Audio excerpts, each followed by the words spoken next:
iPhone is my primary recording device. So as you know, it was most interesting to me to find out, based on the keynote that was given today, whether or not Apple was going to release one of these phones with some of the features that specifically applied directly to what I do with my iPhone. The main thing that I really wanted was 1 terabyte of storage. Now, most people would say, well, John, why do you need 1 terabyte of storage? Why do you need a whole terabyte of storage? And the whole thing about it is, when you record videos at the rate that I do, and you store video files at the rate that I do, because I'm making videos for YouTube. Like, I don't know how many people may have watched my video about my trip to Thailand. No, you stay right there. So anyway, I don't know how many of these people may have watched my video when I was on my way to Thailand. Yeah, I know, that's right. Yeah, stay over there.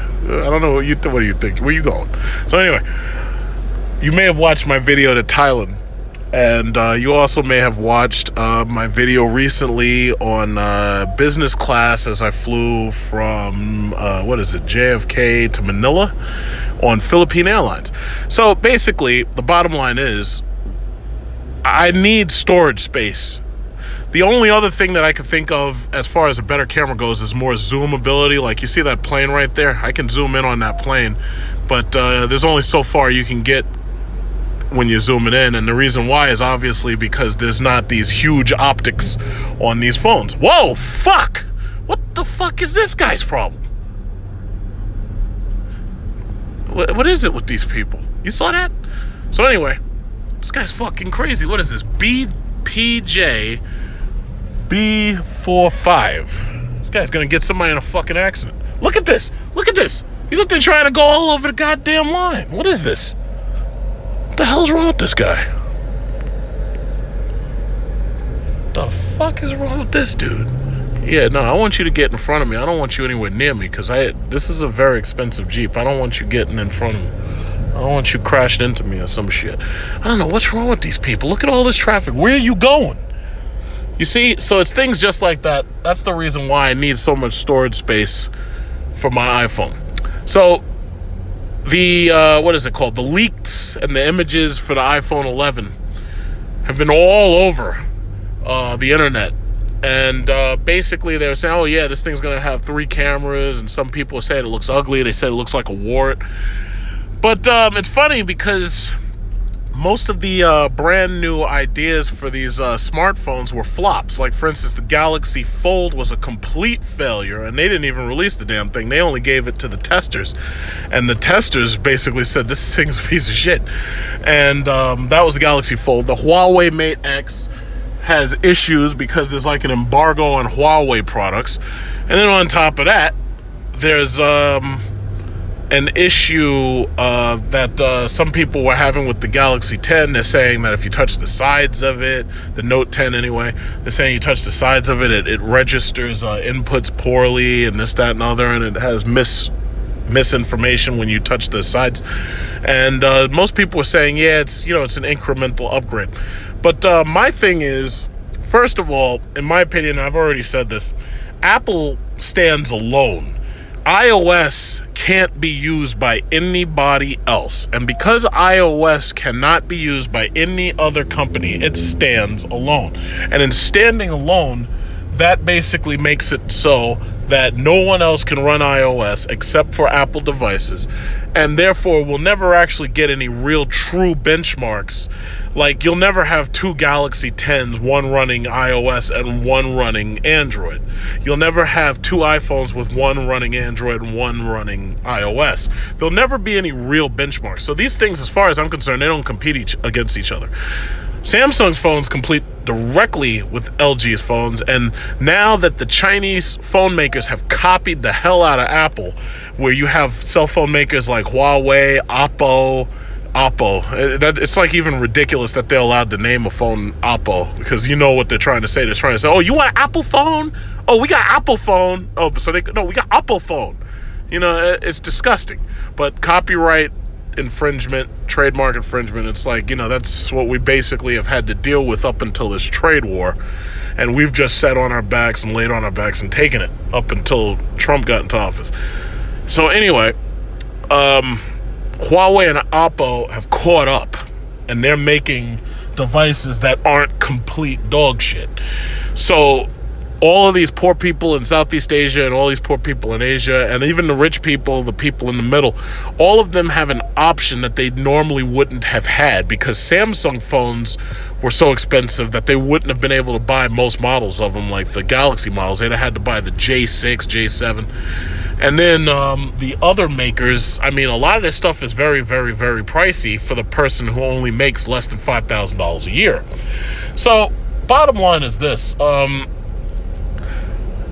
In my opinion, iOS does not compete with Android. Now, as most people will talk about market share, and they'll talk about, yeah, well, that's competition. Well, yeah, you could say that, but Apple doesn't care about that segment of the market, and they'll take people from the edges of that market, people who couldn't normally afford an Apple product, and then they come into Apple's ecosystem a little bit later.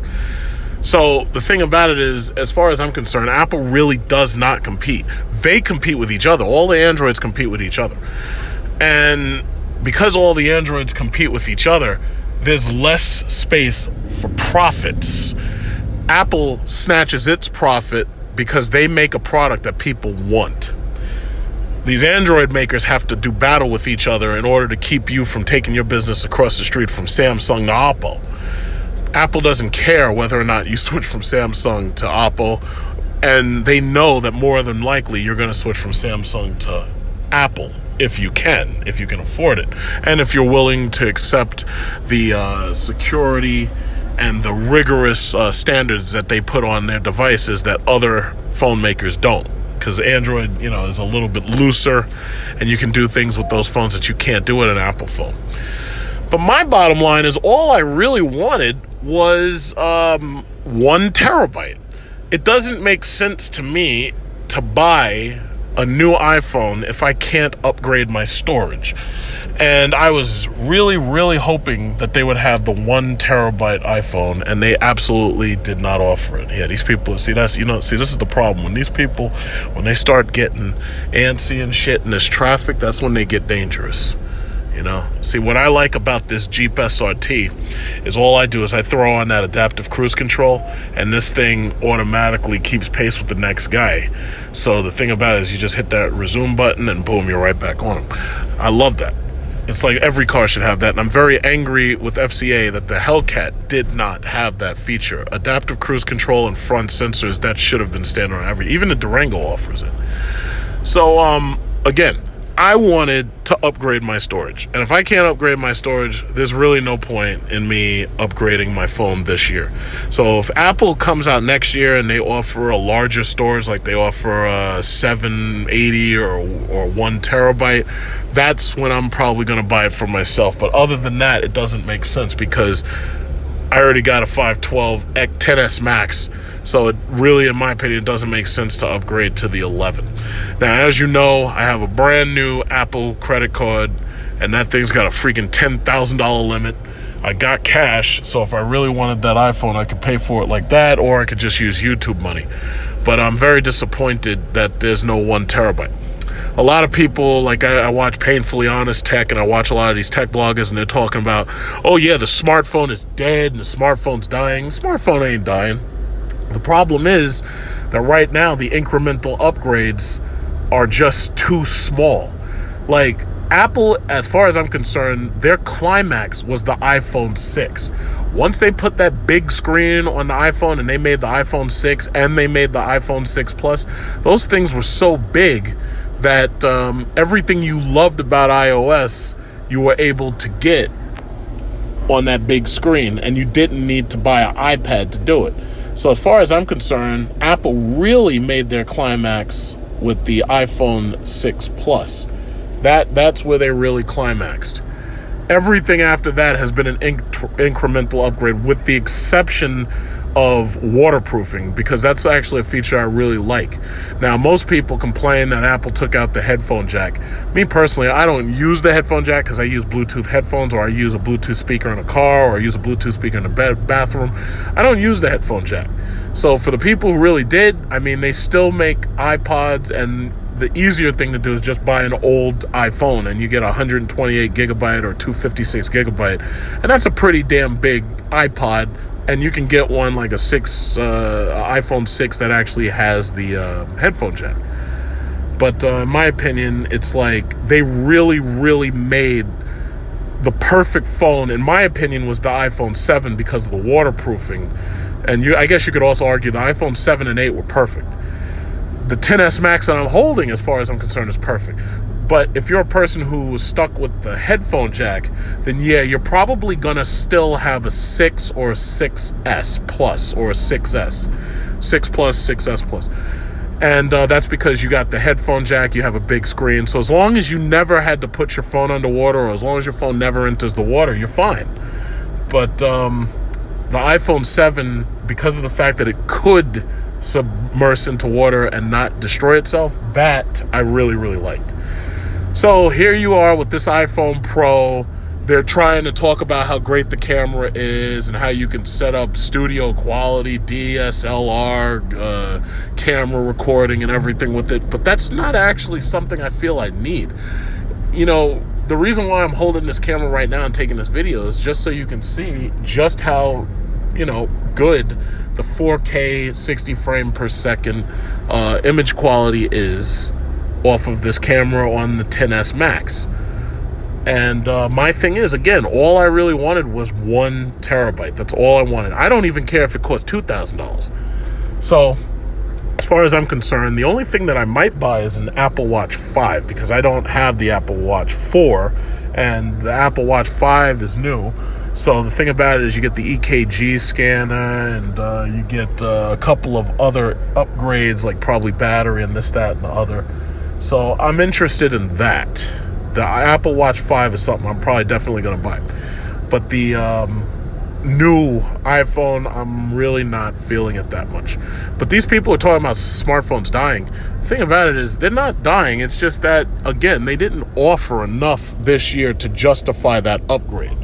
Like, even if it was going to be really expensive and they came out and say, yeah, we're going to offer a 1 terabyte iPhone, it's going to be $2,000. Most people are going to be like, $2,000, you're crazy. I'm not paying that.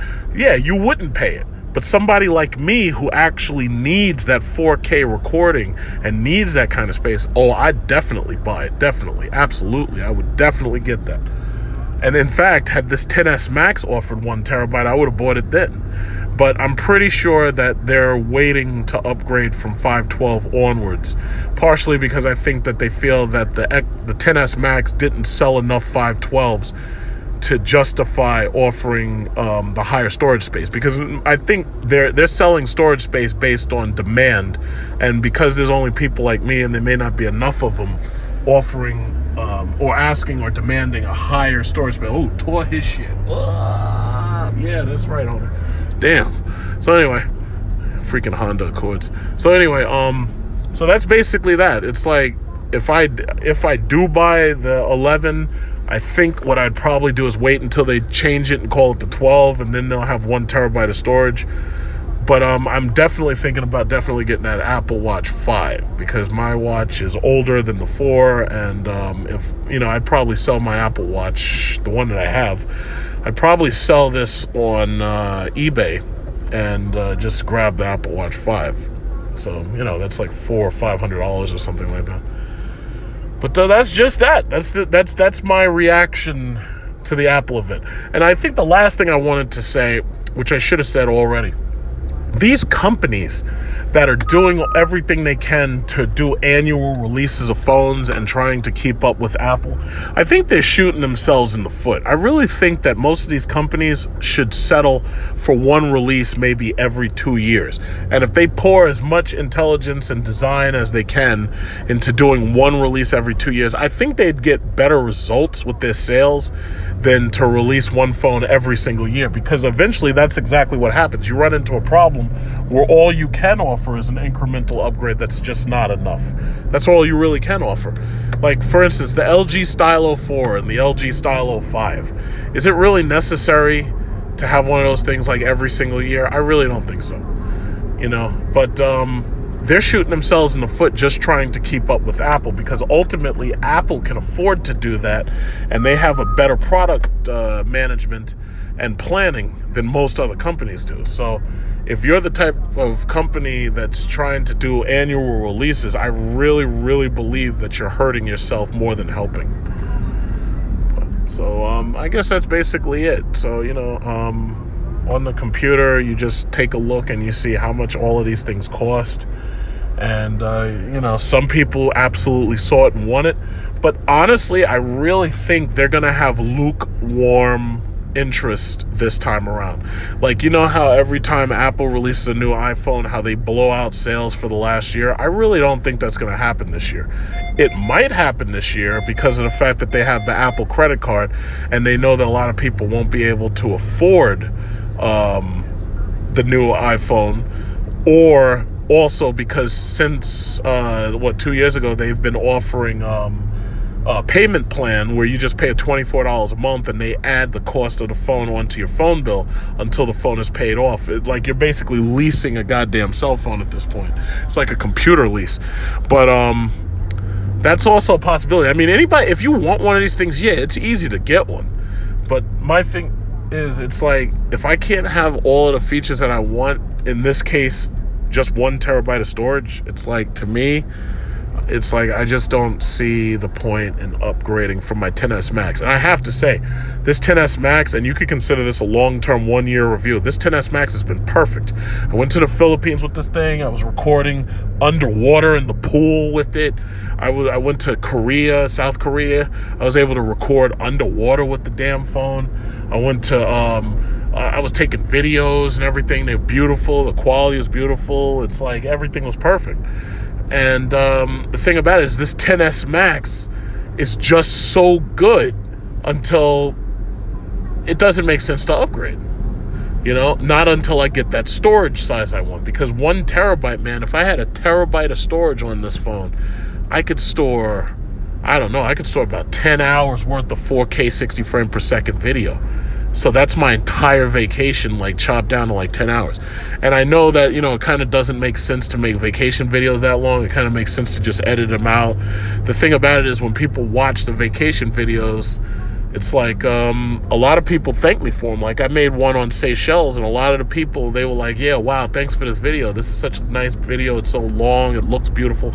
And I shot that video on my iPhone 6 Plus. And I like being able to compile all of my files into one gigantic... Oh, shit. Somebody fucked themselves up over here. Look at that ambulance. You see, it's like every day you come home, these people, as straight as these roads are, these people cannot manage to get themselves from home to work without getting themselves into a car accident. It's just insane. It's like, it's always something. It's like this spin outs. There was 2 Jeeps that crashed into each other, and one had flipped over this guardrail right here. It's like, these people can never get it right. It's amazing. It's absolutely amazing. In fact, let's see what we can see. In fact, this is a great time to test the oh shit. Oh, okay. They're towing away looks like one of them Mazdas or something like that. I don't know. But anyway, but that's it. That's what I'm talking about. So my thing is, I don't know if I'll change my mind. Maybe I will. I probably won't. If I do, I'll probably get it. But I know I want the Apple Watch 5. But as far as iPhone 11, I'm just not feeling it yet. Wide and new ultra-wide cameras. You can now view 4 times more scene in your photos and videos with the ultra-wide. So basically, it appears to me that with the iPhone Pro, or the iPhone 11 Pro, basically it appears to me that the only real thing they really did was improve the camera. So basically, you go to the Apple website, there's the iPhone 11 Pro. Pro cameras, Pro display, Pro performance. Okay, so let's learn more, right? Okay, so how much is the pricing? That's what I'm interested in. The tech specs, I really don't even read. I don't care about the tech specs. I'm interested in the new stuff. So here we go. Let's say I'm not going to trade in an iPhone because I want to see what the full price of this damn thing is. So they're saying iPhone 11 Pro Max with a 6.5-inch display is starting at $1,099. And I'm guessing that if the T-Mobile version's unlocked, and then they're saying, what is this, midnight green? Why don't these people add blue? I don't like green. It's like I'm looking for blue. Why can't they get blue? It's like they got silver, they got space gray. So let's say you stick with space gray. They only go up to 512 gigabytes. And 512 gigabytes looks like it costs exactly what it did when I bought my XS Max. $1449 with tax is going to come out to about $1,560.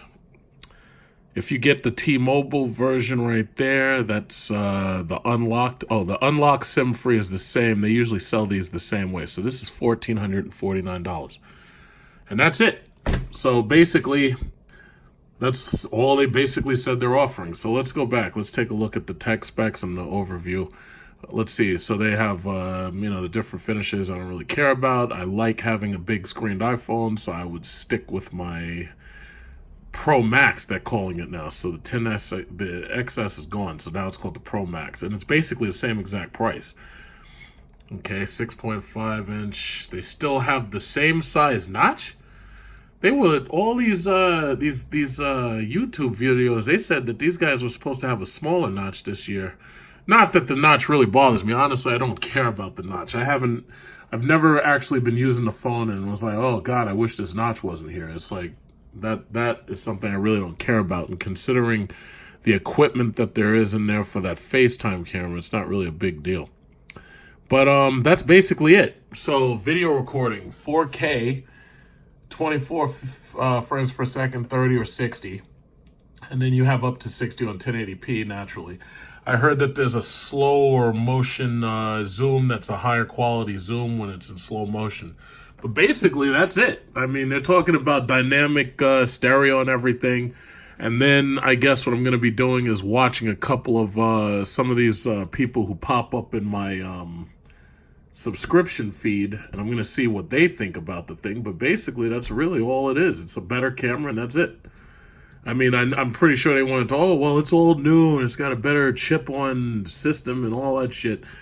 But to tell you the truth, if you already have a XS Max or XS, I really don't see the benefit of the upgrade.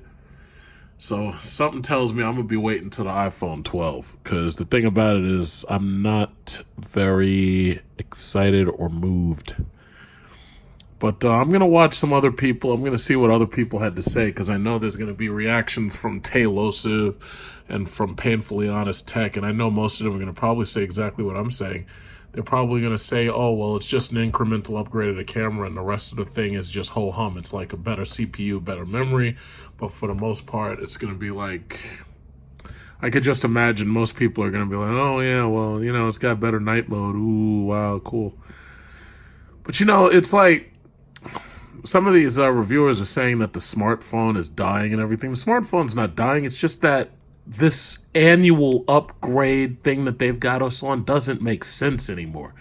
And now that we've got big screened iPhones that are pretty much running everything and have big batteries and everything, I think they've kind of run out of things to sell us.